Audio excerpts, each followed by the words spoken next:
вашему дому. А сегодня мы предлагаем вам в дом не заходить, а провести нашу видеовстречу на свежем воздухе на улице. Показать, как мы добываем воду в деревне, как жжем костры в тазиках, как кормим птиц. И вообще, какая у нас здесь красота зимой в деревне.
Это наш пенечек, столовая для птичек.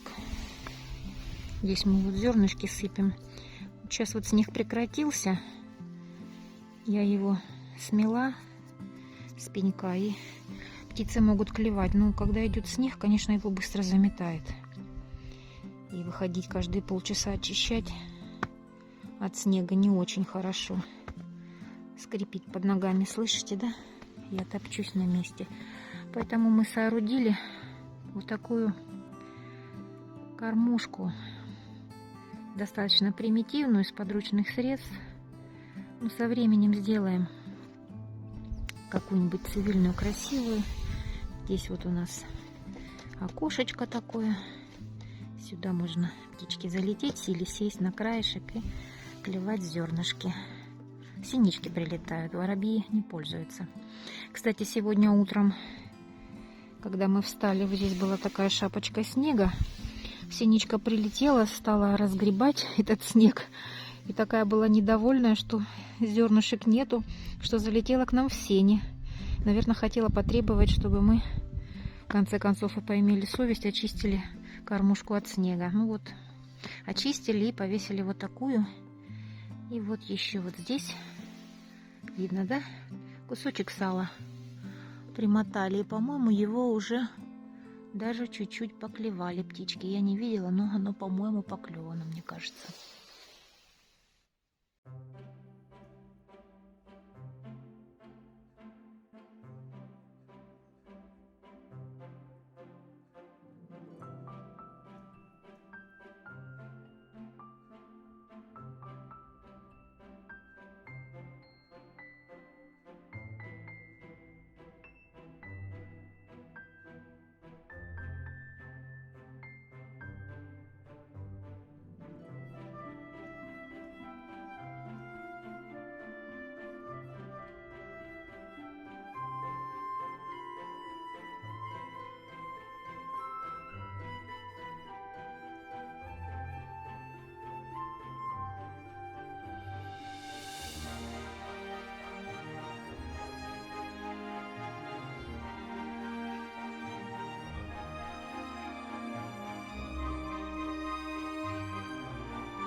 У нас тут произошло птичье хулиганство.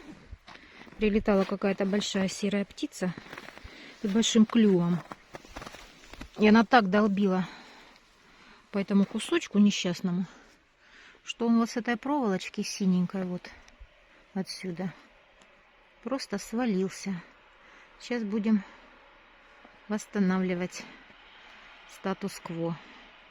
Несознательная какая птица.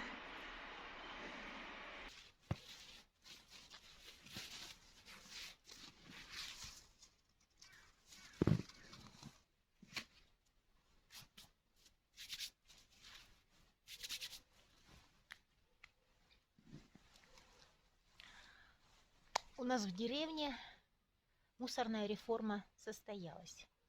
Есть мусорные контейнеры, куда мы выбрасываем мусор. Но мы это делаем не как в городе. Туда мы выбрасываем то, что нельзя утилизировать на участке или как-то применить в хозяйстве. Потому что пищевые отходы мы выбрасываем в компост. Деревяшечки всякие складываем на сжигание. Стекла тоже оставляем, потому что мы можем их применить в фундаментах или каких-то бетонных стяжках. Железячки мы для металлолома оставляем. Ну а вот такие бумажки от лекарств, от лампочек, вот, от упаковки бумажные от пищевых продуктов, салфетки со стола. Мы это вот в таком тазике сжигаем. Но делаем это, когда сыро на улице, чтобы было безопасно. Когда мелкий дождик, например, или только сразу после дождя. Или вот сейчас, когда снег. Можно все это сжечь и в мусор не выбрасывать. Поэтому мусора у нас как бы не очень много образуется. Ну, сейчас пару салфеточек возьмем, зажжем, и у нас будет костер. Конечно, не пионерский, но вполне себе ничего.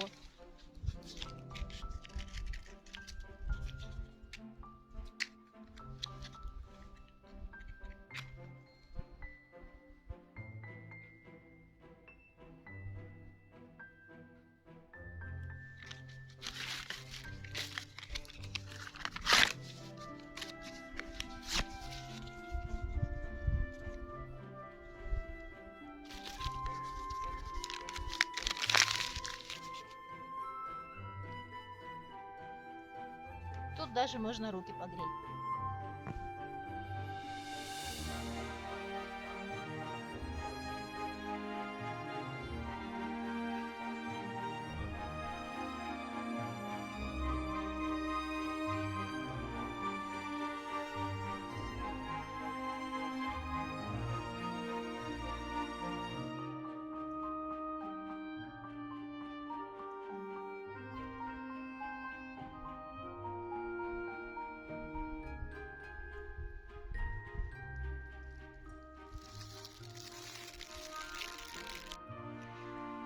Иду спасать нашу сосенку.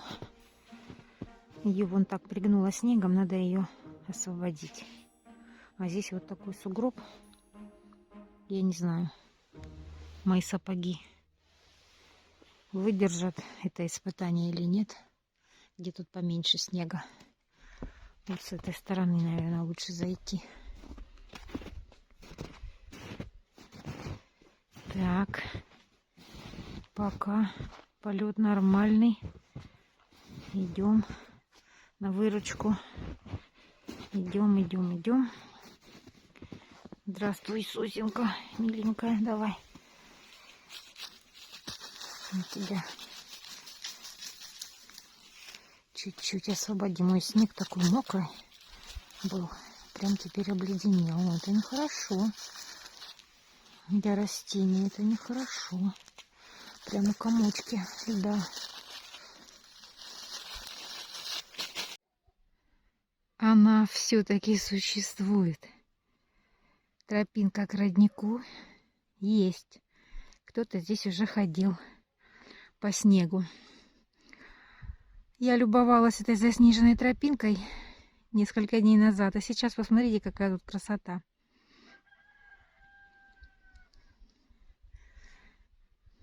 Вот эти колоски сорной травы все дружно пригнулись к земле под снегом. Вообще просто чудо какое-то. Так красиво. Я не знаю, передает ли камера, но мне очень нравится. Такой пейзаж великолепный. Казалось бы, зима. Ну что тут, снег, да вот эта пожухлая трава. Ну, очень красиво получается.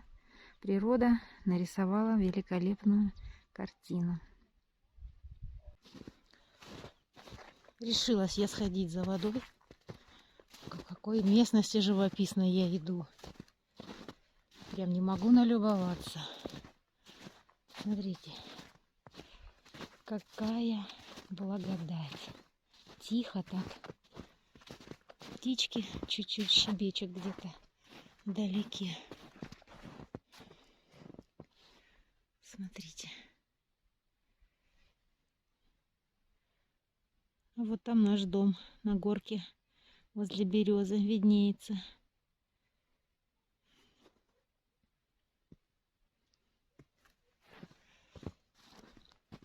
В городе такая благодать у нас очень редко бывала. Здесь я думаю, что это будет все время.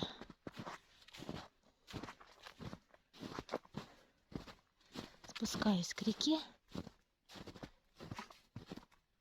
Посмотрим, что здесь делается.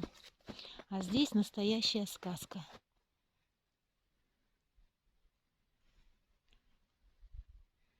Смотрите, все заснеженное.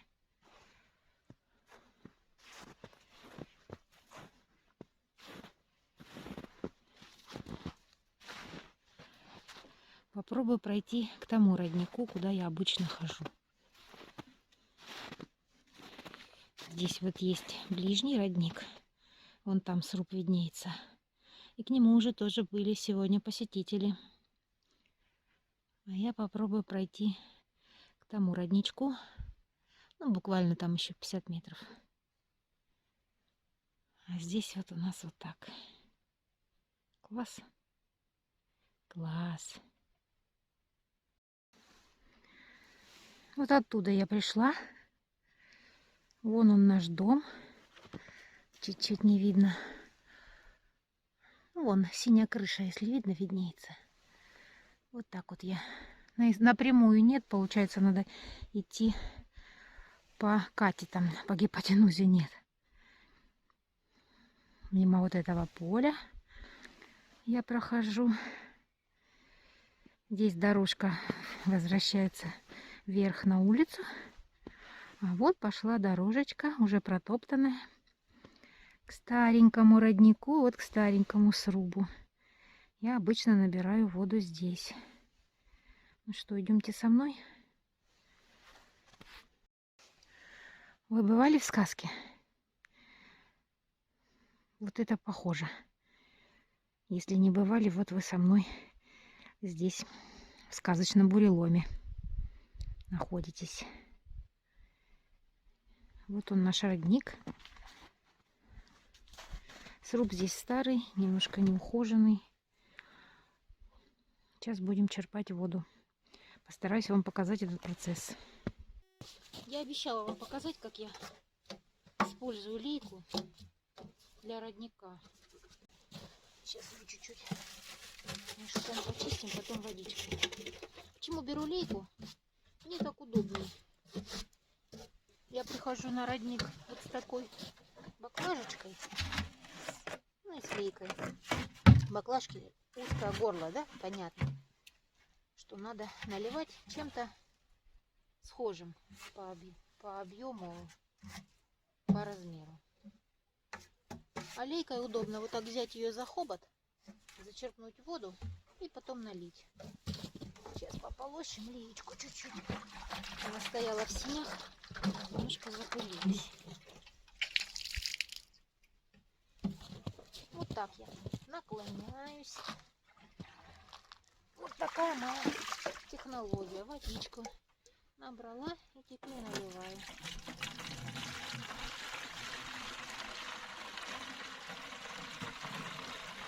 Когда канистра эта наполнится, я наберу лейку и вот в этих двух емкостях понесу воду домой.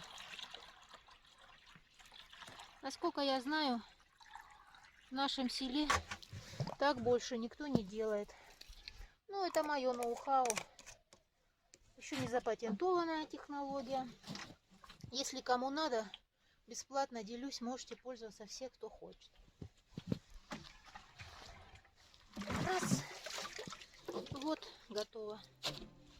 Коромыслом я не пользуюсь. Беру в руки и иду до дому, до хаты.